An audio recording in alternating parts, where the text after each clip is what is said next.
cuenta. Padre grande, creador de los cielos y de la tierra, Jehová de los ejércitos, Dios todopoderoso, gracias. Hoy te damos gracias, Señor, porque estamos aquí reunidos, Señor, con un fin, Padre, de buscarte, de recibir de ti. Tu palabra dice, Señor, en tu palabra está escrito que tu palabra hace como tú quieres, que tu palabra corre hasta los confines, hasta lo más recóndito de la tierra, tu palabra corre. Y esa palabra que corre, Señor, nosotros queremos recibir hoy. Queremos crecer, Señor.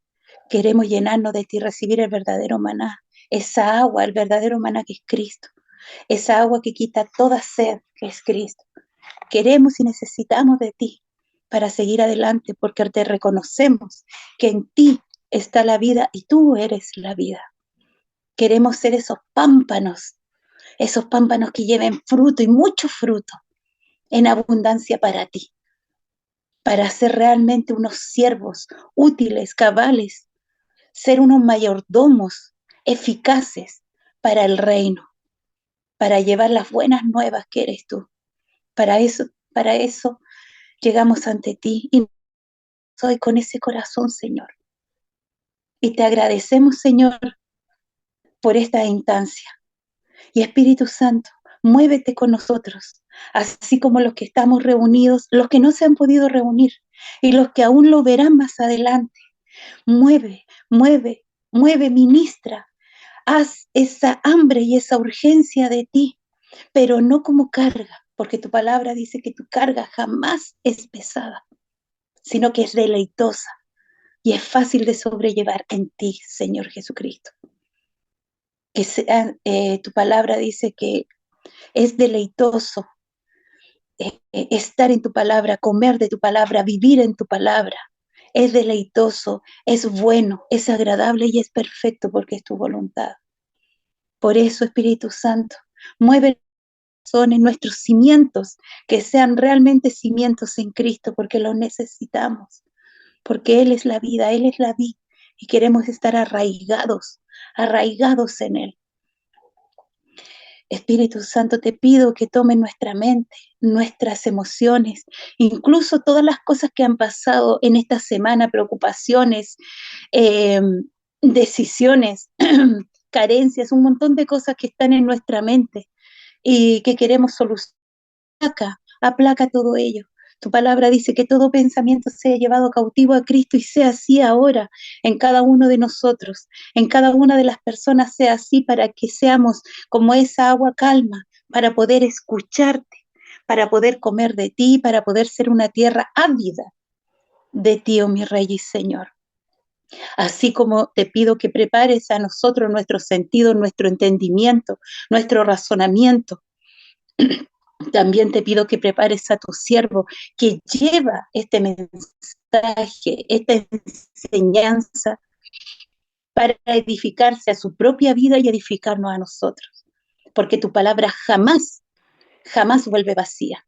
Jamás vuelve vacía, no es nada banal porque es vida. Y sea así en tu siervo. Calma, calma toda ansiedad, calma todo pensamiento que no sea el tuyo y que sea un deleite también para él poder exponer, un disfrute de exponer tu palabra, que seas tú revelando para poder ser todos uno en ti y en un mismo sentir que en Cristo, para ser edificados, para recibir de gracia y dar de gracia, que es el fin, Señor. Gracias, Padre. En el nombre de Cristo Jesús. Amén. Amén, mamita, gracias. Bueno, ahora sí les voy a poder compartir la presentación. Bueno, en realidad no la presentación, sino el documento. Y esta sí es la última clase de la autoridad. Pueden verla, ¿cierto? Ya. Bueno, este estudio en particular está hecho por el apóstol Norman Parich, ¿cierto? Y tiene un enfoque la autoridad espiritual más en la guerra espiritual, ¿cierto? Y en la liberación. Vamos a abrir Lucas 10, del 17 al 19, que quizás es un pasaje que es un poco más conocido, ¿cierto? Dice, y volvieron los 70 con gozo diciendo, Señor, aún los demonios se nos sujetan en tu nombre. Y les dijo, yo veía a Satanás como un rayo que caía en el cielo. He aquí os doy potestad de hollar las serpientes y sobre los escorpiones y sobre toda fuerza del enemigo, y nada os dañará. Entonces aquí vemos de que hay una dádiva de autoridad de parte del Señor Jesucristo, ¿cierto? Que llega hasta nosotros en el sentido de que nosotros también somos discípulos del Señor Jesucristo y Él nos comisiona en Mateo 28, ¿cierto? Justamente a ser discípulos y dice, toda potestad me dada, por tanto, y por lo tanto esto también tiene alcance para nosotros. Dentro de eso, ¿cómo se llama? Nosotros vemos de que acá, ¿cierto? El Señor Jesucristo ocupa una palabra, ¿cierto? Que tiene que ver con autoridad como eh, el derecho legal. Porque como ya les he dicho un poco, ¿cierto? Hay dos palabras en la Biblia, en el griego, que se traducen en las escrituras como autoridad o como potestad, ¿cierto? Que es exousia, que tiene que ver como con un derecho legal, ¿cierto? Y tiene también que ver, ¿cómo se llama? Otra palabra que es dunamis, ¿cierto? Que más que un derecho legal, ¿cierto? Es una capacidad, ¿cierto? Entonces, vemos de que autoridad es un derecho legal, es una influencia, una facultad, un dominio, un don de mando, una potestad, un derecho que tengo de ejercer algún tipo de mando, ¿cierto? Que es entregado obviamente por alguien que tiene esa autoridad que le es delegada a otra persona. ¿Ya? Como ya vimos, ¿cierto? Tiene que ver con una representación, una autorización legal de ser un representante, de actuar en nombre de. Y la iglesia, ¿cierto? Que nos incluye a todos nosotros, somos representantes con derecho legal de parte del Señor Jesucristo, como iglesia, de representarlo a Él, de actuar en su nombre. Por eso que es tan delicado, como ya vimos, transgredir este ámbito de la representatividad que tiene la autoridad delegada. ¿Ya? Entonces, nos podemos encontrar en la Biblia con esta palabra exousia, que es un poder legal, un derecho legal, y con esta palabra dunamis, que habla de un poder dinámico. ¿Ya? Ahora, a grandes rasgos, ¿cierto? Nosotros podemos encontrar estas dos palabras juntas y entender a qué se refiere cada una. Vamos a leer Lucas 9.1. Dice, y juntando a sus 12 discípulos, les dio virtud y potestad sobre todos los demonios y que sanasen enfermedades. Aquí vemos de que se ocupan justamente estas dos palabras griegas. Uno podría, ¿cómo se llama? Uno podría, decir, y juntando a sus 12 discípulos, les dio dunamis y exousia para. Entonces nos encontramos que si bien la autoridad, el derecho legal, ¿cierto? Es exousia, pero la exousia no se puede llevar a cabo si no tenemos la virtud o el poder dinámico de hacerlo.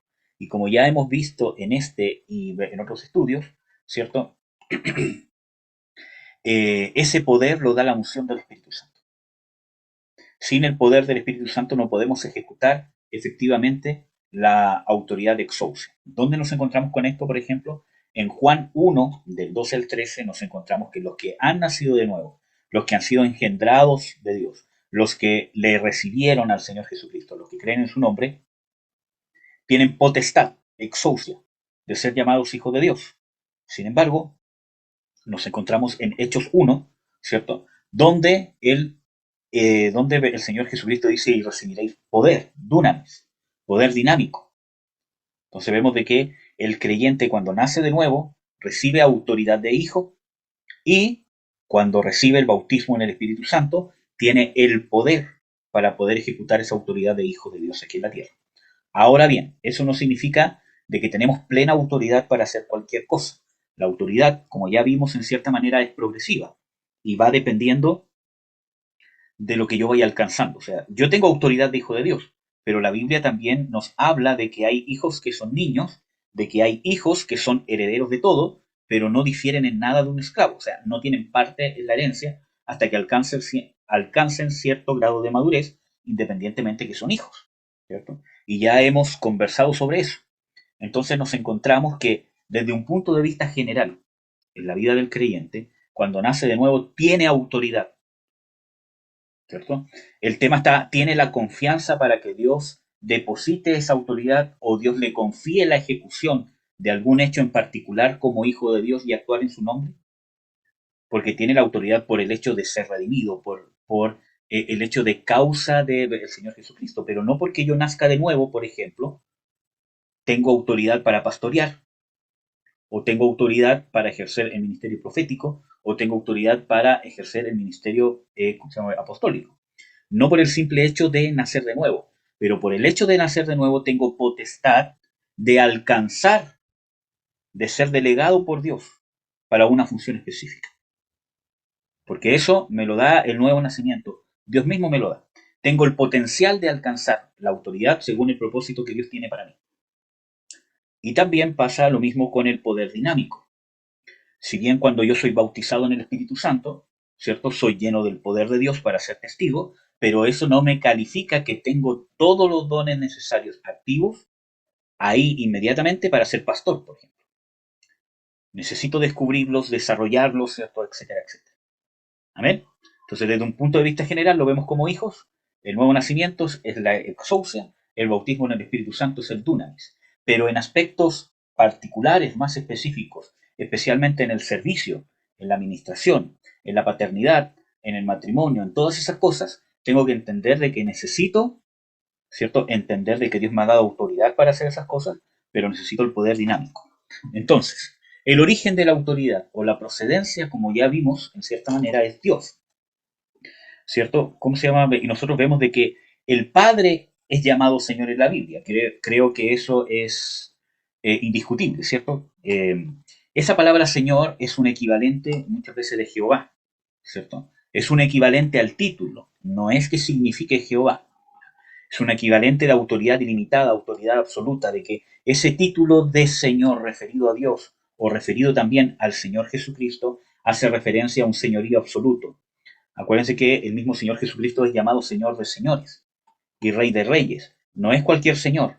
Pablo, ¿cómo se llama? También lo dice. En el mundo hay muchos señores, pero la Biblia nos muestra de que hay un Señor, el Señor, no un Señor, sino el Señor.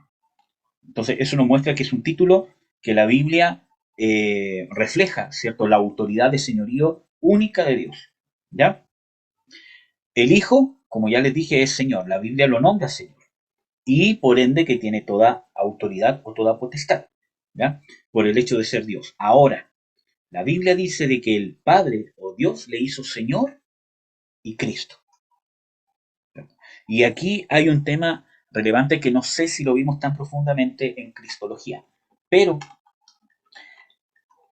el hecho, Jesús siendo Dios es Señor, y eso lo explica en las Escrituras, es Señor, por el hecho de ser Dios, pero está anodado, está en desuso.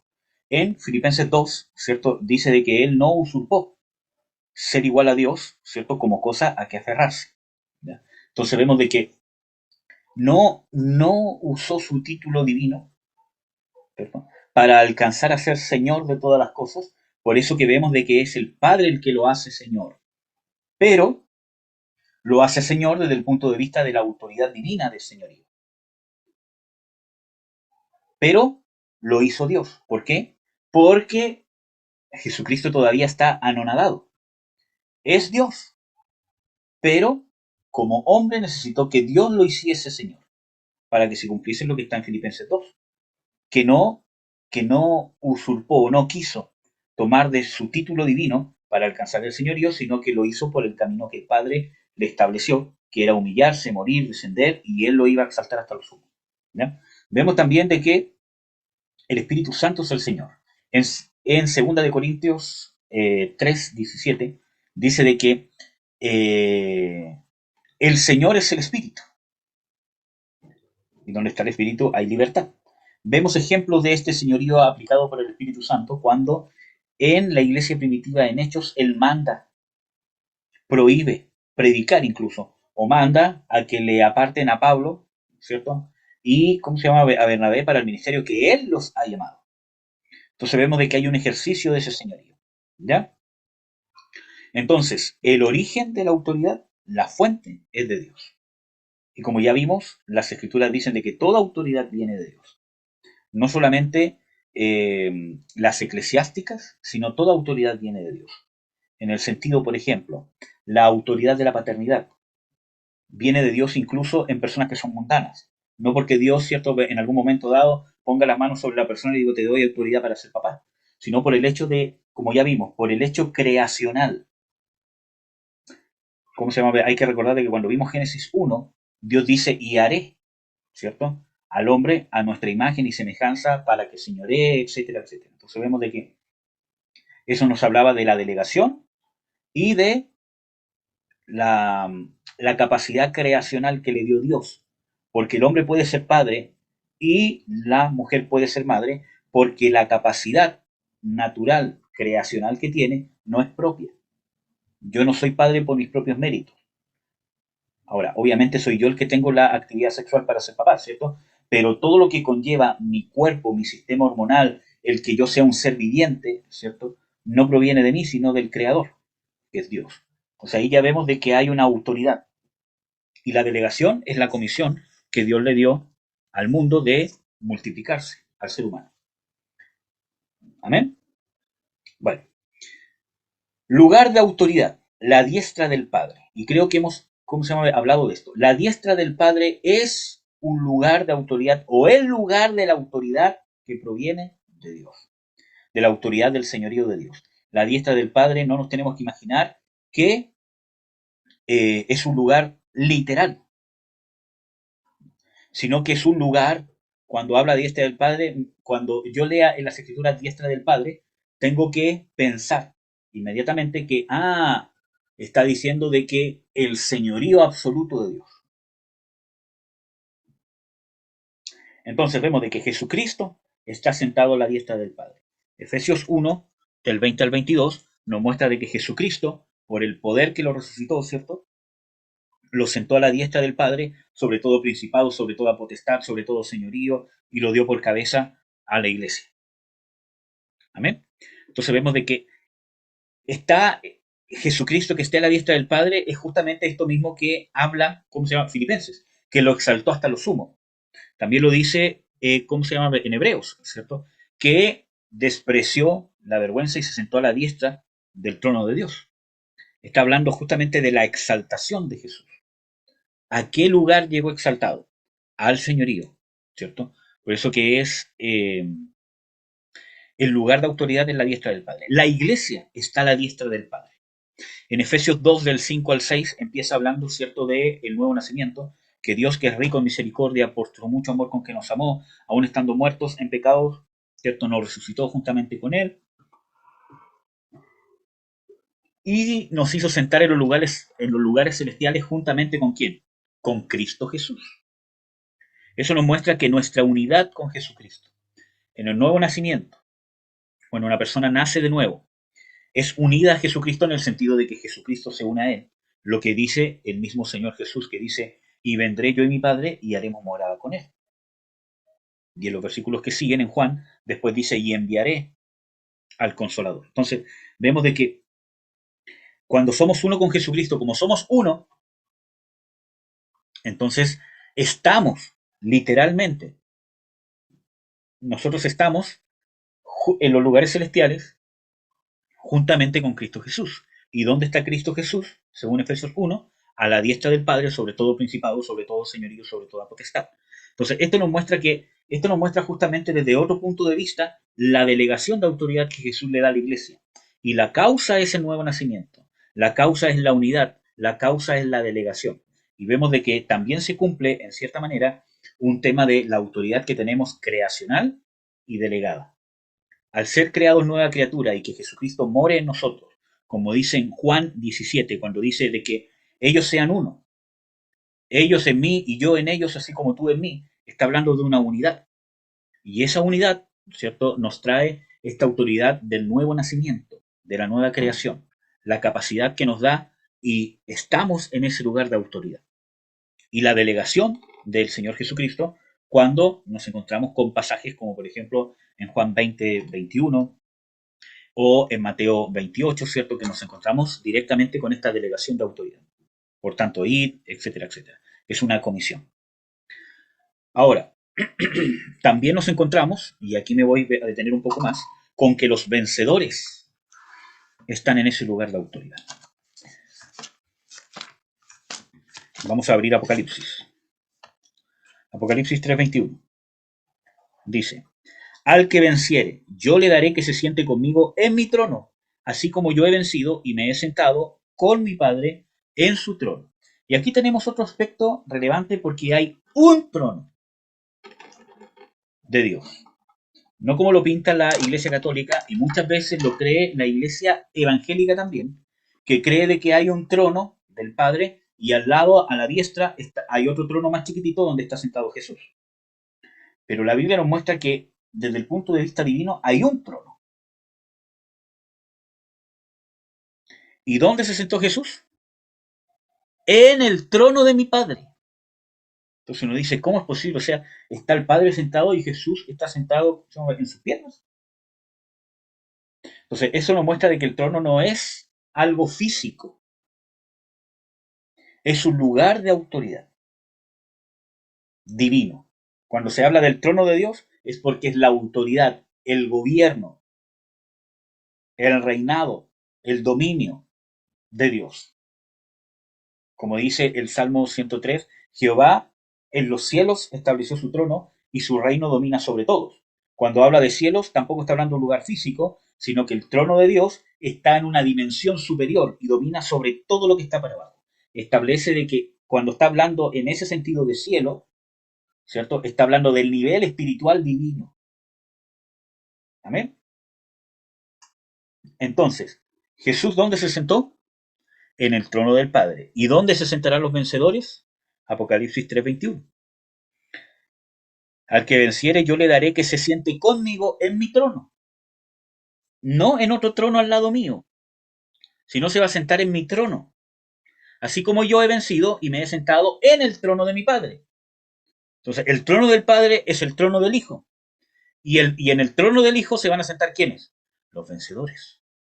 Entonces uno dice, pero hermano, recién dijo de que que en Efesios 2, del 5 al 6, dice de que cuando nacimos de nuevo, estamos en lugares celestiales juntamente con Cristo Jesús a la diestra del Padre. ¿Cierto? Entonces, ¿cómo nos dice ahora que los vencedores como algo que no ha pasado, como algo futuro? Entonces, nosotros tenemos que ver de que nosotros tenemos la autoridad desde el momento que nacemos de nuevo. Por eso que les hablé, ¿cierto?, al principio de un punto de vista general de la potestad que tengo de hijo, pero cuando se cumpla la redención del cuerpo a través de la resurrección o a través de la transformación, y ojo, que el Señor Jesucristo dice claramente en los evangelios, dice, para aquellos que sean tenidos por dignos de alcanzar la resurrección. Y eso nos muestra que, ¿cómo se llama? Lo vamos a ver en escatología, de que esta resurrección o la primera resurrección es para los dignos, sinónimo de vencedores, sinónimo de escogidos. Amén. Entonces, ¿por qué? Porque si bien todos tenemos autoridad, ¿cierto? La autoridad de la diestra del Padre cuando nacemos de nuevo, no todos somos dignos de usarla. Porque para eso requiere una dignidad, requiere una madurez. Todos somos hijos de Dios. Nadie dice si eres hijo o no eres hijo. El tema está qué grado de autoridad de hijo alcanzas a desarrollar y a ejecutar. Porque necesitamos calificar. Como ya vimos, hay tanta delicadeza en la ejecución de la autoridad. Miren, hermanos, sí, incluso pasa en cosas que son, ¿cómo se llama?, naturales. Miren, desde un punto de vista incluso legal, mundano, nos encontramos con gente de que es padre, ¿cierto? Tiene autoridad para ser padre, tiene la influencia para ser padre, tiene la responsabilidad ante la ley de ser padre y tiene que cumplir ciertas obligaciones, pero si no las cumple, corre el peligro de que le quiten a los hijos, incluso de ir preso. ¿Tiene la autoridad? La tiene todavía, pero la mal usó. El mismo Señor Jesucristo cuando habla del siervo fiel y del siervo infiel. También está hablando. El siervo tenía la autoridad para ser siervo, pero la mal usó. Entonces nos encontramos, amados hermanos, con que, claro, todos tenemos autoridad de hijos de Dios a la vista del Padre, pero los vencedores, cuando se consume la redención del cuerpo en la venida del Señor Jesucristo, entonces vamos a pasar a otro grado de ejecución de esa autoridad. Porque yo la ejecución de autoridad que tengo me veo limitado por mi cuerpo físico, por mi naturaleza carnal. No es que Dios tenga límites o que el Espíritu Santo tenga límites. Yo me veo limitado. Por ejemplo, Pablo dice, ¿cierto? El hombre exterior se va desgastando, más el interior se renueva de día en día. Hay una limitante de este cuerpo exterior. No solamente nuestras luchas carnales, ¿cierto? Sino también el desgaste físico que tiene este cuerpo que nos limita. En cambio, cuando lleguemos, ¿cierto? A, ¿cierto? A la resurrección con el Señor Jesucristo, nuestra autoridad que Dios nos ha delegado va a ser plena. Que no significa que vamos a ser dioses, porque siempre vamos a ser limitados. Pero la plenitud de la autoridad que Dios nos ha delegado como hijos en el nuevo nacimiento, en la resurrección se va a manifestar de una manera plena, según el designio y el propósito que Dios nos ha encargado, que no necesariamente es el mismo para todos. Y eso lo vemos, por ejemplo, en la parábola de los talentos. No a todos se les dieron los mismos talentos, y cuando vino el Señor, no todos recibieron potestad sobre las mismas ciudades. Dependió de lo que habían hecho. Amén. Entonces, nos encontramos, ¿cierto?, con que los vencedores se van a sentar. Por eso que no es contradictorio con lo que dice Efesios 2. Tenemos autoridad de hijo, pero en la redención del cuerpo vamos a ejecutar la plenitud de la autoridad de hijos según el designio que Dios nos ha dado y según lo que hemos hecho. Vamos a estar en plena capacidad de poder ejecutarla. Y esto tiene que ver con conceptos bíblicos que ya hemos revisado. Acuérdense que las escrituras hablan de el hijo, que es niño, que está bajo tutores, y pasa un proceso que es de adopción, ¿cierto? Donde el padre de familia da testimonio y dice, este es mi hijo amado, ¿cierto? Y él ya entra a tener parte en la herencia. Ya no solamente es el hijo, sino que ahora es un hijo que tiene parte en la herencia. Puede hacer negocios, etcétera, etcétera. Está trabajando para enriquecer la herencia. Pablo explica eso desde un punto de vista salvífico o de salvación, que cuando estamos en el mundo, ¿cierto? Los rudimentos del mundo, todas nuestras experiencias, heridas, todo eso, Dios en su misericordia ha hecho que nos lleve a un punto que nos encontremos con el Señor Jesucristo. Y ahí recibimos un grado de adopción, porque ya empezamos a tener parte en la herencia que nos ha dado de salvación. Desde otro punto de vista, la Biblia también nos muestra de que como creyentes también estamos en un proceso de que aunque somos hijos, tenemos la potestad, pero necesitamos aprender a ejecutarla y poder madurar y recibir la adopción de tener parte en el reino. Ya no solamente ser receptores de los beneficios del reino de Dios, sino ser ministros del reino de Dios, que es lo que sale en Efesios 4. ¿Ya? Y nos encontramos con otro aspecto que la Biblia también habla de este proceso de adopción, que es la redención del cuerpo. Que nos habla desde el punto de vista de que el creyente cuando ha nacido de nuevo, ¿cierto? Está en un proceso de madurez, en un proceso de desarrollo que lo va a llevar hasta la adopción. Y esa adopción es el proceso de la resurrección o la redención del cuerpo. Y ahí pasa a tener ya el grado de madurez. Entonces, desde ese punto de vista que nos muestra las escrituras, nos encontramos que los vencedores se van a sentar en el trono de Dios o en el trono de Jesucristo con Jesucristo. No solos, sino con Jesucristo. Vamos a ver Apocalipsis 2, 26 al 27. Y al que hubiere vencido y hubiere guardado mis obras hasta el fin, yo le daré potestad sobre las gentes. Ahí está hablando de autoridad. ¿Sobre qué? Sobre las gentes. Y la regirá con vara de hierro, y serán quebrados como vaso de alfarero, como yo también lo he recibido de mi Padre. Es lo mismo que dice en Apocalipsis 3:21. La autoridad que vamos a recibir es la redención del cuerpo, si vencemos. Y eso es guardar las obras hasta el fin. Por eso que tenemos que perseverar. Nuestra vida terrenal es un periodo de prueba. Si no ponemos la vista en lo que va a pasar después, si no ponemos nuestra esperanza en la redención del cuerpo, estamos mal. Si nuestra esperanza está puesta en que voy a ser ministro, que voy a ser pastor, que voy a ser profeta en esta vida, ¿cierto? Todo lo demás, mi meta está corta, limitada. Por lo tanto, mi vida cristiana va a ser limitada hacia Dios. Y mi servicio va a ser limitado. Si yo veo el servir en el reino como algo extra, algo bonito que puedo hacer para Dios, lo voy a hacer limitadamente. Pero si yo pongo la vista realmente en la redención del cuerpo y en lo que va a pasar después en ese proceso de adopción, entonces voy a tener la visión de la urgencia que tengo de prepararme, de vencer aquí en la tierra, de luchar por mi galardón, por la gloria venidera. Y no lo voy a ver como un hobby, como algo bonito o como un favor que le estoy haciendo a Dios.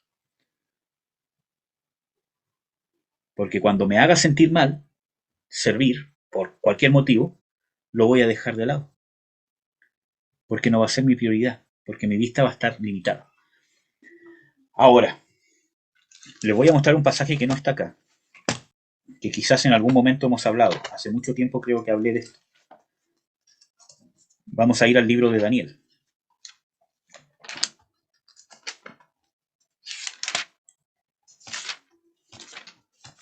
También lo vamos a ver en escatología.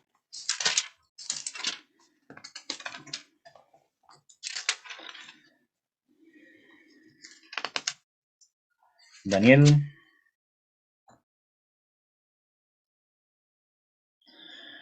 creo que es este. Daniel 7.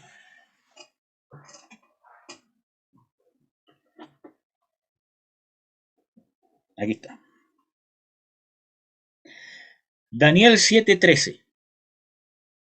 Vamos a leer. Miraba yo en la visión de la noche, y he aquí en las nubes del cielo como un hijo de hombre que venía y llegó hasta el anciano de grande edad, e hiciéronle llegar delante de él. Y le fue dado señorío y gloria y reino, y todos los pueblos, naciones y lenguas le sirvieron. Su señorío, señorío eterno, que no será transitorio, y su reino que no se corromperá. Y mi espíritu fue turbado, yo Daniel, en medio de mi cuerpo, y las visiones de mi cabeza me asombraron. Me llegué a uno de los que asistían y le pregunté la verdad acerca de todo esto. Y me habló y me declaró la interpretación de estas cosas. Bueno, ahí habla de las bestias. Allá, dice, estas grandes bestias, las cuales son cuatro reyes son, que se levantarán en la tierra. Después tomarán el reino los santos del Altísimo y poseerán el reino hasta el siglo y hasta el siglo de los siglos. Leamos otra vez el versículo 14. Y le fue dado señorío a este como hijo de hombre, ¿cierto? Y le fue dado señorío y gloria y reino, ¿cierto? Y todos los pueblos, naciones y lenguas le sirvieron. Su señorío, señorío eterno, etcétera, etcétera. Entonces, ¿quién es en el versículo 12, 13, perdón? ¿Quién es ese como hijo de hombre?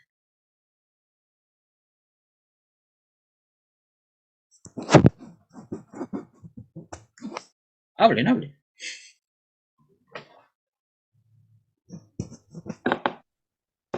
La iglesia.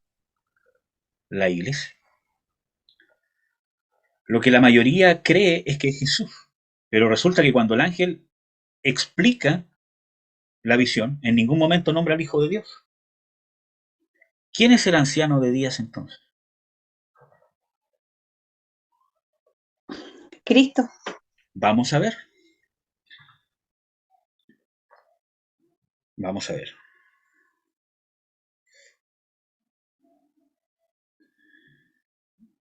Vamos a ver el versículo 8. Estando yo contemplando los cuernos, he aquí que otro cuerno pequeño se unía entre ellos, y delante de él fueron arrancados 3 cuernos de los primeros. Y he aquí en este cuerno había ojos como ojos de hombre y una boca que hablaba grandezas. Estuve mirando hasta que fueron puestos sillas. Y un anciano de grande edad se sentó, cuyo vestido era blanco como la nieve y el pelo de su cabeza como lana limpia. Su silla, llama de fuego, sus ruedas, fuego ardiente, y un río de fuego procedía y salía de delante de él, y millares de millares le servían, y millones de millones asistían delante de él.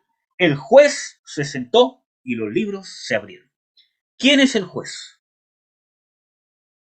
Porque si vamos, porque, ¿cómo se llama? Hay que comprobar que este anciano de días es Jesús, con las mismas escrituras, ¿cierto? ¿Quién es este anciano? La mayoría piensa de que es el Padre. Pero ¿qué dice Jesús? El Padre a nadie juzga. Todo el juicio lo ha dado al Hijo. En Hechos, el mismo Pablo dice, y a este Jesús, al cual Dios ha puesto por juez, él juzgará a vivos y a muertos. Entonces vemos que el que está sentado aquí en el trono es Jesús. Y este como hijo de hombre no es Jesús. Son, aquí mismo lo describe en Daniel. En el versículo 18, ¿tomarán el reino quiénes? Los santos del Altísimo. Si está explicando esta visión, ¿por qué no dice y tomará el reino el Mesías?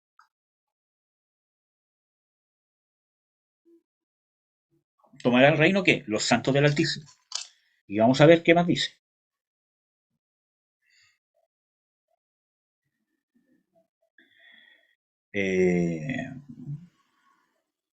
21, versículo 21. Y veía yo que este cuerno hacía guerra contra los santos y los vencía. Aquí estamos hablando de la manifestación del anticristo. 22. Hasta, y esto nos denota el término de esta autoridad o de esta potestad de esta bestia de hacer guerra contra los santos y vencer. Hasta tanto que vino el anciano de grande edad y se dio el juicio a los santos del Altísimo, y vino el tiempo y los santos poseyeron el reino. Lo mismo que nos mostraba en los versículos 12, 13 y 17 y 18. Es el mismo evento que lo está explicando otra vez. Hasta que poseyeron el reino los santos del Altísimo. ¿Qué más?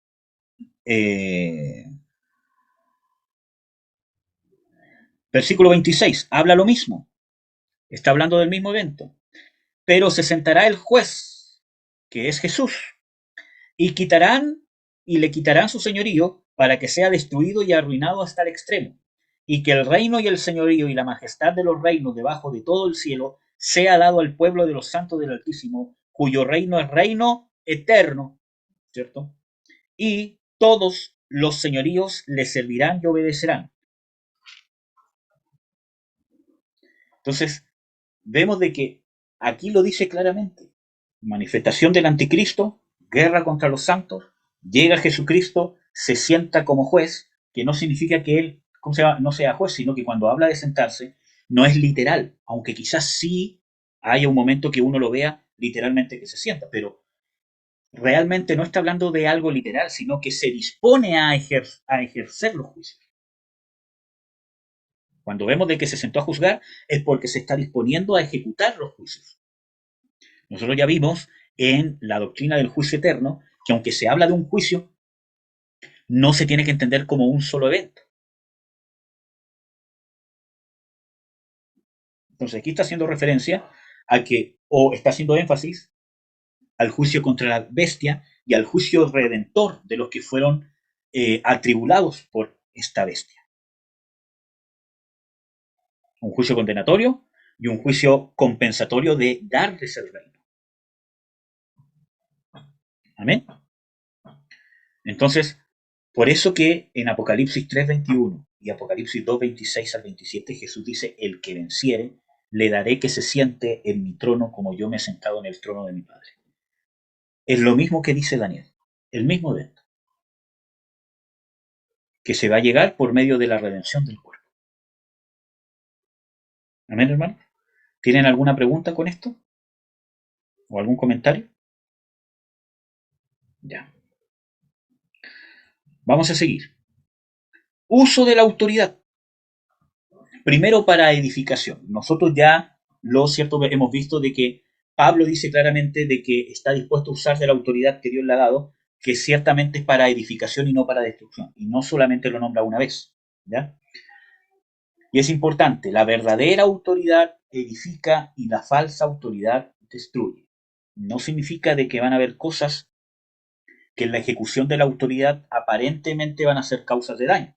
Acuérdense que en el mismo Hebreos dice de que cuando el Señor ejecuta su autoridad en un momento de disciplina, dice, ¿cierto? Dice el mismo de que no hay que desfallecer, porque aunque ninguna disciplina es causa de gozo, pero da fruto apacible de justicia. También en los Salmos dice de que las heridas del justo o las reprensiones del justo serán como bálsamo a mi cabeza. Y está hablando de que cuando nosotros recibimos reprensión o corrección, ¿cierto? Eso nos trae la capacidad de ser ungidos y la sanidad también, el perfume. Entonces, ¿cómo se llama? Vamos a revisar Proverbios 19-18.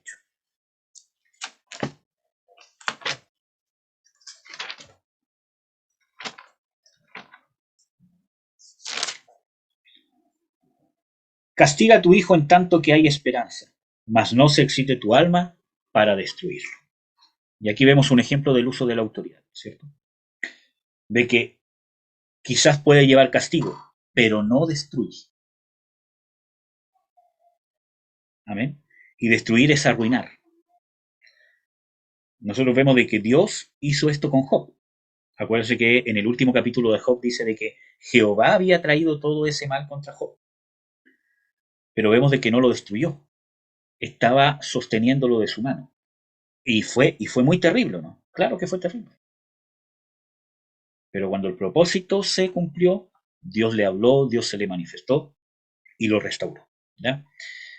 También la Biblia habla sobre despreciar la autoridad delegada por Dios es un acto de rebelión que será duramente castigado. Proverbios 17:11 habla de que el rebelde no busca sino su propio mal y mensajero cruel le será enviado. Ahí está hablando de contaminación demoníaca cuando somos rebeldes a la autoridad delegada por Dios, ya sea padres, ya sea cualquier ámbito de la autoridad, y obviamente eso también incluye las autoridades eclesiásticas. Si yo soy rebelde, ¿cierto? Y rebelde es una abierta rebelión. Soy una persona que no quiere sujetarse, ¿no? Obviamente me va a traer consecuencias, incluso hasta contaminación demoníaca, ¿no? Acuérdense que también en las escrituras Pablo le escribe, ¿cómo se llama? A Timoteo, de que los que se oponen, ¿cierto?, a los ministros que son de Dios, obviamente, están cautivos por el lazo del diablo a voluntad de él. Dice de que el ministro de Dios no debe ser contencioso, sino manso, para redarguir y corregir a los que se le oponen, a los que se le rebelan. No una conversación, ¿cierto?, donde alguien dice, oye, ¿sabes que yo creo que esto está mal en ti? Sino estoy hablando de abierta rebelión. Y eso nos habla de contaminación demoníaca. Ejemplo de autoridad. El mejor ejemplo, obviamente, es Jesucristo.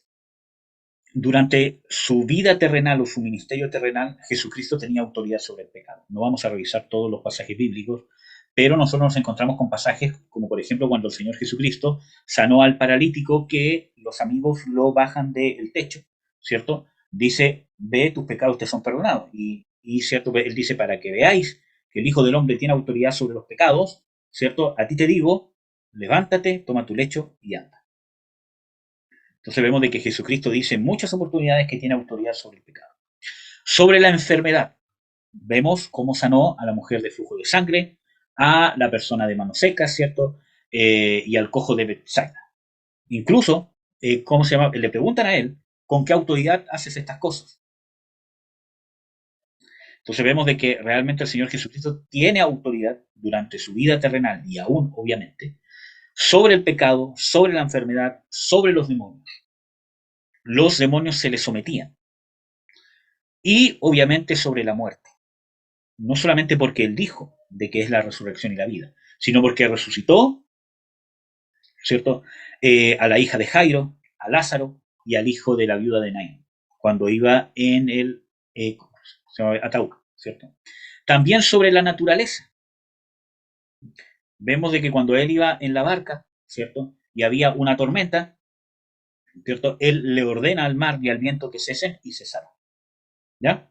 En su oficio presente, también tiene autoridad. Por ejemplo, en Juan 17:2, vamos a ver algunos pasajes solamente.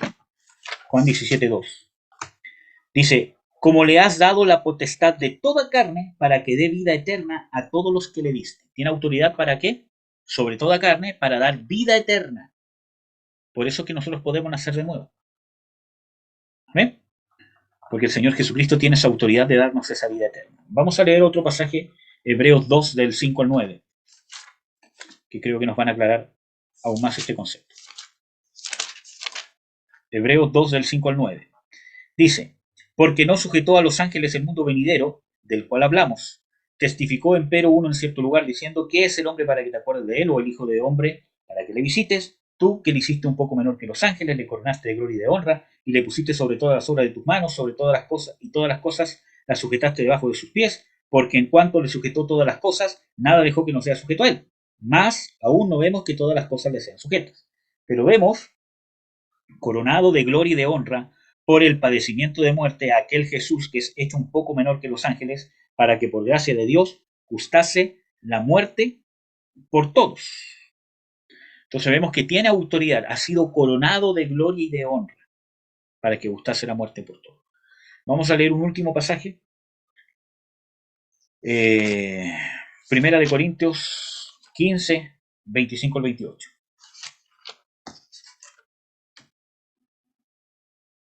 Dice: porque es menester que él reine hasta poner a todos sus enemigos debajo de sus pies, y el postrer enemigo que será deshecho será la muerte, porque todas las cosas sujetó debajo de sus pies, y cuando dice todas las cosas son sujetas a él,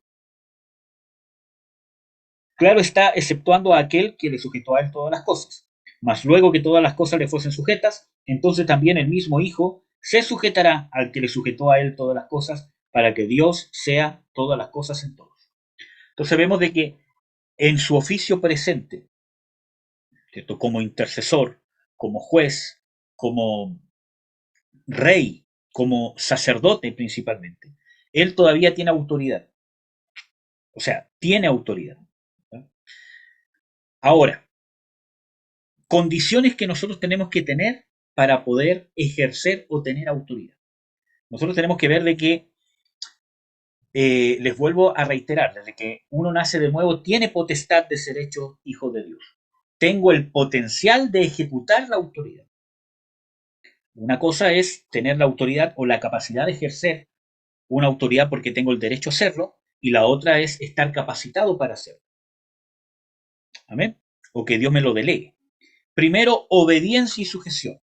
Santiago 4:7 dice: someteos a Dios, resistid al diablo y huirá de vosotros. Para poder ejercer autoridad contra demonios, por ejemplo, contra Satanás, necesito primero que someterme a Dios. Acuérdense que en Lucas 10 vimos de que he aquí os doy potestad sobre toda fuerza del enemigo y nada os dañará. Santiago 4:7 nos da el orden: someteos a Dios, resistid al diablo y huirá de vosotros. ¿Ya?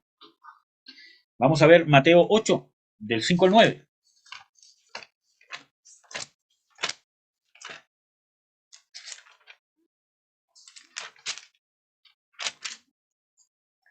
Del 5 al 9 dice: y entrando Jesús en Capernaum, vino a él un centurión, rogándole y diciéndole: Señor, mi mozo yace en casa, etcétera, etcétera. Nosotros ya vimos ese pasaje, ¿cierto? Y nos muestra de que justamente cuando el centurión dice que ya, lo vimos ampliamente, ¿cierto?, en 6 estudios, cuando, ¿cierto?, el centurión nos da un principio del reino, que es: yo también soy hombre bajo potestad, y por causa de estar bajo potestad, le digo a él, va y viene. Entonces vemos de que es dependiente de la sujeción. ¿Qué más? Fidelidad. Y esto quizás es sumamente importante. Aquí vamos a leer los pasajes bíblicos. Vamos a leer primero Mateo 24, del 45 al 47. Dice: ¿quién pues es el siervo fiel y prudente, el cual puso el Señor sobre su familia para que le dé alimento? ¿A quién puso el Señor sobre su familia? Al siervo fiel y prudente. Fidelidad. ¿Qué más? Bienaventurado aquel siervo a cual cuando su señor viniere le hallaré haciendo así. De cierto os digo que sobre todos sus bienes le pondrá.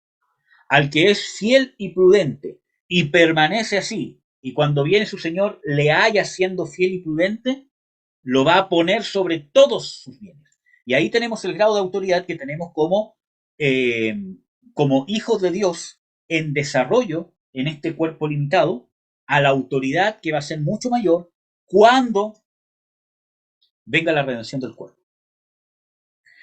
Si bien es un principio bíblico el ser fiel en lo poco y Dios nos pone sobre mucho, y es un principio bíblico que lo puedo aplicar a mi vida terrenal como creyente, que Dios me va a probar si soy fiel en lo poco para ponerme en lo mucho. No es que me exalte, sino para darme la autoridad y la función que Él me ha predestinado que yo haga, que es una dignidad que Dios nos da. Pero también es un principio bíblico que principalmente se refiere a que somos fieles en lo poco en esta vida, en este mundo malo, en este presente siglo malo, para heredar el venidero. Amén. Bueno, ¿qué más? Vamos a ver Lucas 19.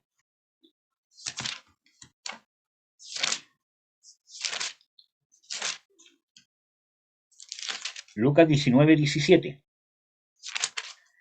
Dice, y él le dice, está bien, buen siervo, pues en lo poco has sido fiel, tendrá potestad sobre 10 ciudades. El mismo principio que yo les digo.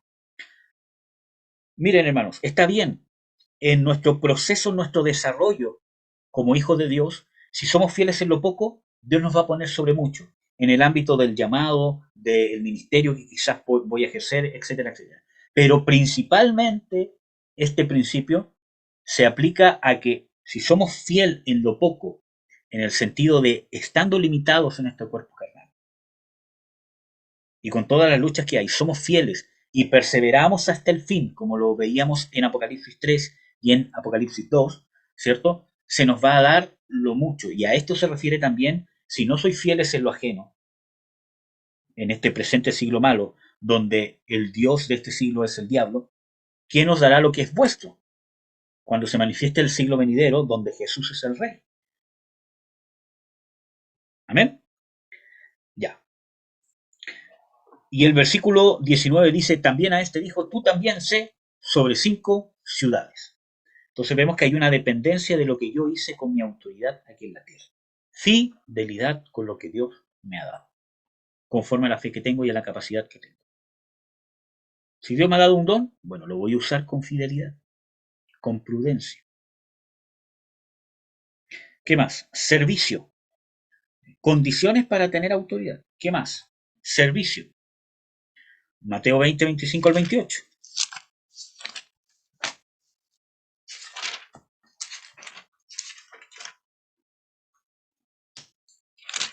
Mateo 20, 25 al 28 dice, entonces Jesús llamándoles dijo, sabéis que los príncipes de los gentiles se enseñorean sobre ellos y que los que son grandes ejercen sobre ellos potestad. Mas entre vosotros no será así, sino el que quiere ser entre vosotros grande será vuestro servidor.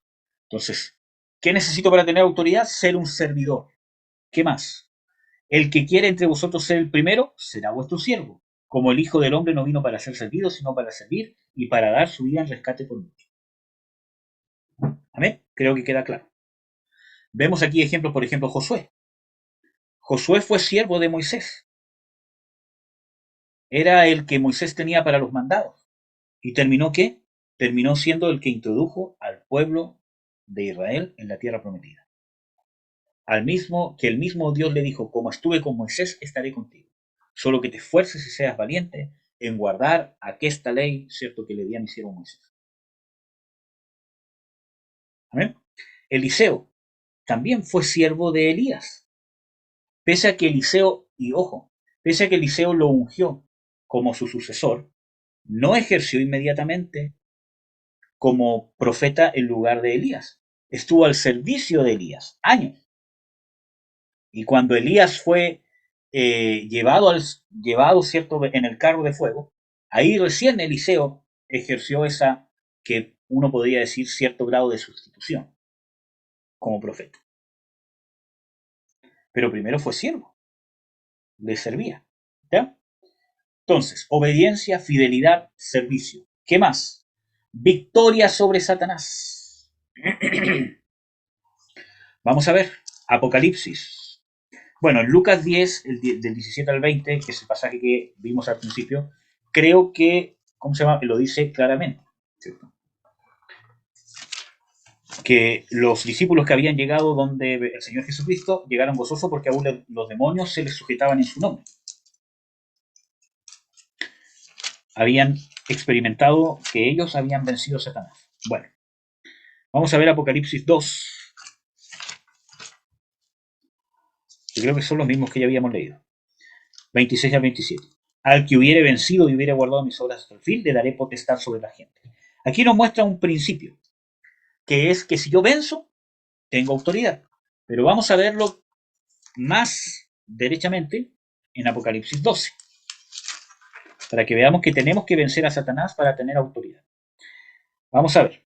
Y oí una grande voz en el cielo que decía, ahora ha venido la salvación, y el poder, y el reino de nuestro Dios, y el poder de su Cristo, porque el acusador de nuestros hermanos ha sido arrojado, el cual los acusaba delante de nuestro Dios día y noche, y ellos le han vencido por la sangre del Cordero y por la palabra de su testimonio, y no han amado sus vidas hasta la muerte.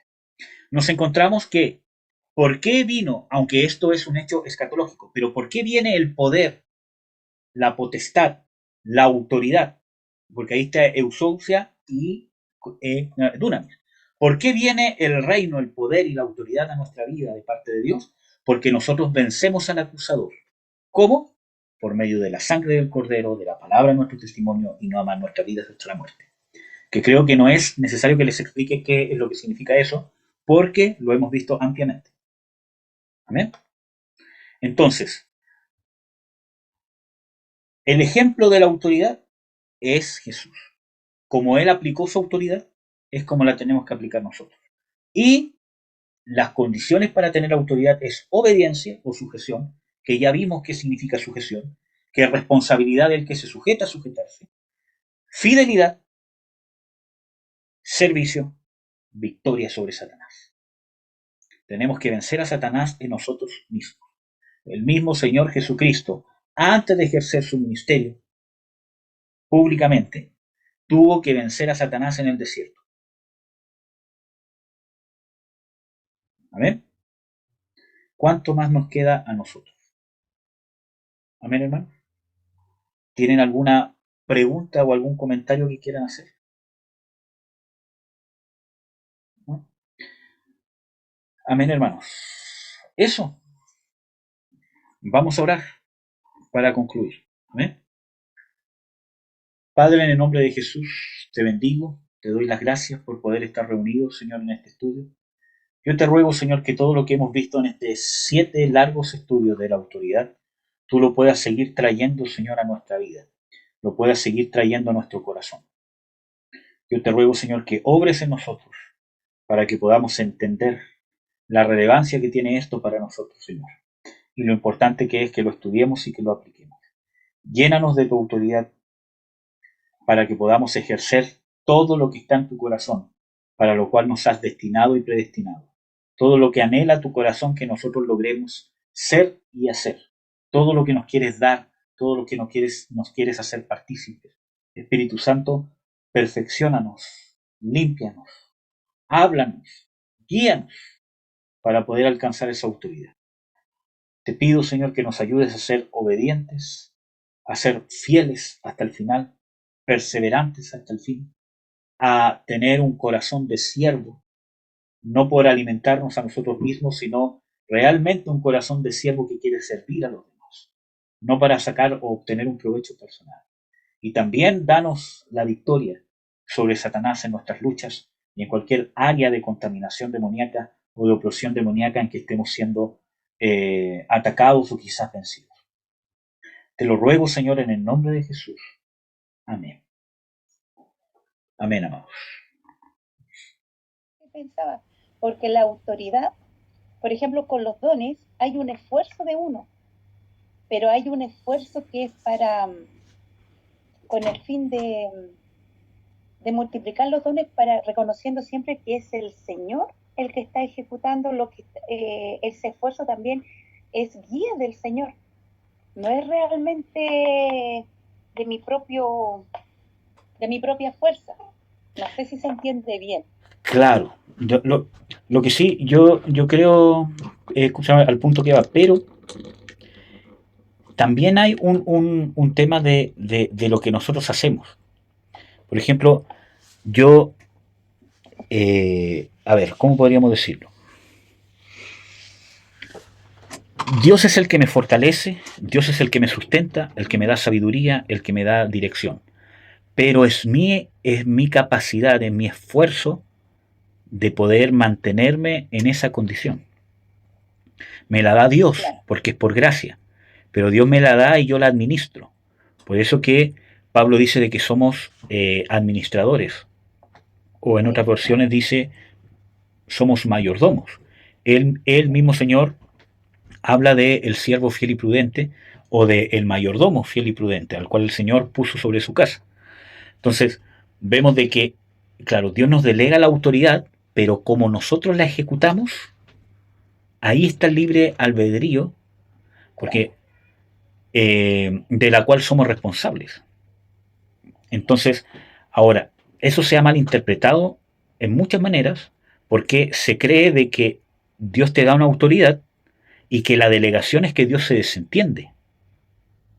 claro, Que, por ejemplo, ya yo le voy a dar autoridad sobre estos hermanos, ¿cierto? Porque vas a ser pastor, profeta, evangelista, no tengo idea. Y yo me desentiendo del tema, ahí está tu autoridad. Lo que tú digas yo lo voy a hacer. Y no es tan así la cosa. claro. Nosotros no vemos ningún ejemplo donde el padre haya delegado autoridad y se haya desentendido. Y no haya estado presente en la ejecución de la autoridad. Entre muchas cosas nosotros vemos Moisés, por ejemplo. Dios estaba con Moisés en todo momento, en todo lo que hacía. Con Jesús. Él mismo Jesús dice, mi padre y yo trabajamos. Y dice, el padre es el que da testimonio de mí. O sea, vemos de que no había un desentendimiento, ni aún con Jesús, y no lo va a haber con nosotros. Entonces la autoridad es para un trabajo en conjunto, porque Claro. somos parte del equipo, ¿cierto? O Dios nos quiere hacer parte del equipo del reino. Entonces no es que yo mando, no es que yo digo, que yo decreto, ¿cierto? Que todo lo que se me viene al pensamiento es inspirado por Dios, porque van a haber muchas cosas que se me van a venir al pensamiento y no van a ser inspiradas por Dios. Amén. Entonces, por ejemplo, Moisés, cuando a él le pareció bien reconocer la tierra y enviar a los 12 espías, no vemos de que Moisés fue a consultar a Dios.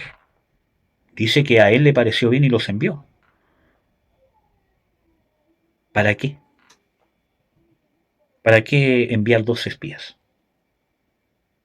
Enviemos 12 espías para reconocer la tierra. Entonces, a Moisés le pareció bien, pero creo que faltó consultarle a Dios. Que no es que Moisés haya tenido la culpa es de los incrédulos y de los 10 que llegaron, ¿cierto? Si los 12, ¿cómo se llama?, hubiesen sido personas de fe, no hubiese habido ningún problema. Pero, ¿habrá sido perfecta voluntad de Dios enviar 12 espías? ¿Para qué? Claro. ¿Era necesario? Si Dios los estaba guiando en todas las guerras, incluso hasta dónde pasar caminando. Ahí se puede tomar como que no tuvieron confianza, dudaron del Señor, de la palabra del Señor que lo estaba dando. Sí, es que quizás creo que Moisés tanto como duda, no creo, pero, No, el pueblo. pero, El pueblo sí. ¿cómo se llama? A él le pareció bien, quizás era un tema práctico que incluso tenía ¿cómo se llama?, lógica. Vamos a reconocer la tierra para saber cómo pelear, si vamos ¿cómo se llama?, a pelear de colina arriba, dónde están los pueblos, para que cuando Dios nos envíe sepamos para dónde ir. Pero Dios no les iba a dar esa ¿cómo se llama?, dirección. Entonces vemos que no es abiertamente una incredulidad, pero son decisiones que no son las más convenientes. Y eso pasa en nuestra vida también muchas veces. Que no es abiertamente incredulidad, pero muchas veces tomamos Claro. decisiones que no son las más convenientes. Entonces, vemos de que eh, puede ser que nuestras inspiraciones, no porque Dios nos dé autoridad, nos dé la unción, todo lo que se me venga a la mente, toda inspiración que tenga en el corazón, todo deseo que tenga de hacer algo, va a ser inspirado por Dios. Porque ahí entra mi capacidad de estar sujeto. Amén. Y yo tengo que aplicar la sujeción. Entonces, no porque yo tenga el llamado de profeta o el llamado de pastor o de maestro, significa que todo lo que yo entienda de las escrituras es inspirado por Dios. Yo muchas veces estudiando las escrituras y preparando estudios he entendido cosas que he estado al borde de una herejía. Pero como yo entiendo que no todo lo que recibo es inspirado por Dios, porque yo soy susceptible al engaño, entonces cosas que son complejas me sujeto y las consulto. Si bien en oración, pero también a las autoridades que Dios ha dado. Hubo un caso en particular estudiando y preparando el estudio de Cristología, bueno, fueron como 2, 3 temas, que se los pregunté ¿cómo se llama? Apóstol, por ejemplo. Mira, apóstol, estoy viendo esto, y creo que es así, así, así. Él me dijo, no, no es así. Por tal y tal motivo. Listo. Entonces, no porque yo reciba el llamado del maestro, la unción de maestro, Dios me use como maestro, un apóstol me haya ungido como maestro, venga un ángel y me diga Dios te ha ungido como maestro y yo vea que Dios me respalda como maestro, no significa de que en la ejecución del ministerio de maestro todo va a ser de Dios. Yo tengo que ejecutar mi sujeción para que ejecutar bien esa autoridad que Dios me ha dado y realmente estarla ejecutando de parte de Dios y no de parte mía o de un demonio. Por eso que cuando Pablo dice de que Dios le ha dado la autoridad y Él la va a usar para edificación y no para destrucción, nos da a entender que si Él no se cuida, la puede usar para destrucción. Sí. Aunque es la autoridad que Dios le dio. Entonces, esperen un poquito para terminar el... Entonces, no todo, no por el hecho de ser ungido, no por el hecho de haber sido bautizado en el Espíritu Santo, y esto pasa mucho con la gente que tiene sueños y cosas, ¿cierto? Que todo sueño que tiene es de Dios, y no, puede ser que sea del diablo. Por ejemplo, miren hermanos, yo poco me acuerdo de los sueños que tengo, pero hay veces que sí me queda un sueño dando vueltas. Entonces yo he escuchado muchos hermanos que también dicen exactamente esto, dicen, yo igual, ningún sueño me acuerdo, pero cuando me queda un sueño dando vueltas es de Dios. ¿Y por qué?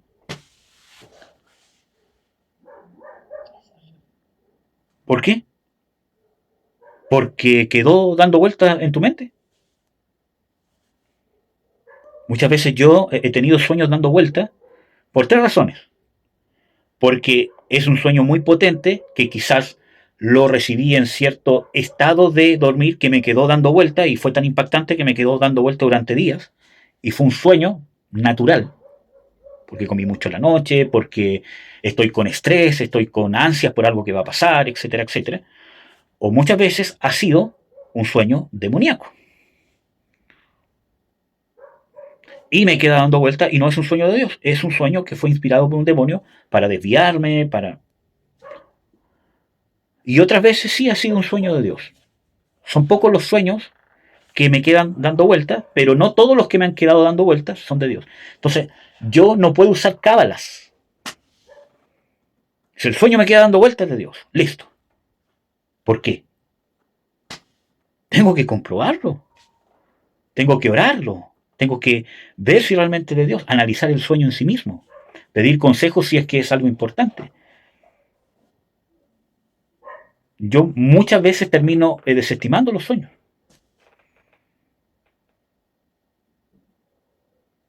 Y así las circunstancias también. Las puertas que se abren, las puertas que se cierran. No toda puerta que se me abre es de Dios. ¿Por qué?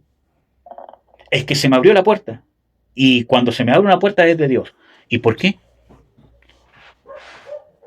O cuando se me cierra una puerta, no es de Dios. ¿Y por qué?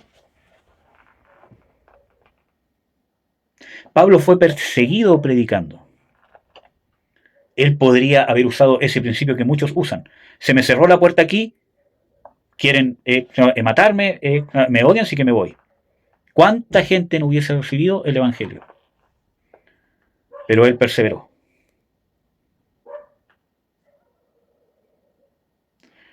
Entonces vemos que no podemos usar cábalas.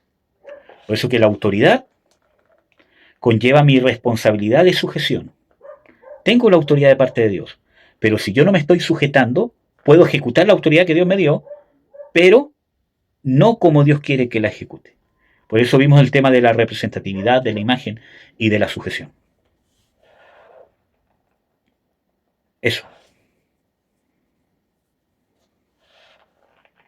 Perdón que la haya interrumpido, mamita, pero era para no perder el hilo de la idea.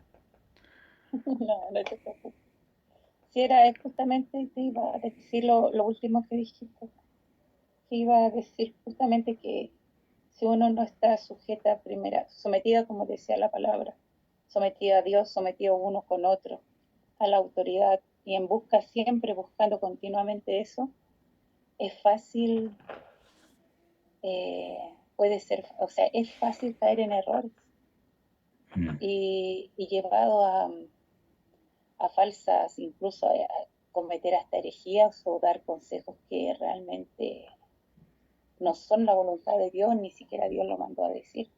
Entonces ese es el temor de Jehová también latente en cada uno con la autoridad, porque yo he visto ese anhelo de cuando el Señor dice, tal como tú decías la palabra, el Señor no, en lo poco fuiste fiel, en lo mucho te pondré, no somos colas, somos cabeza, hemos sido llamados a ser cabeza, todo eso son cosas muy fuertes, así como que de wow, o yo le he dado autoridad para hollar serpientes, para los demonios, qué sé yo, son expectativas tan grandes que te nublan si no estás sometida justamente para ese equilibrio.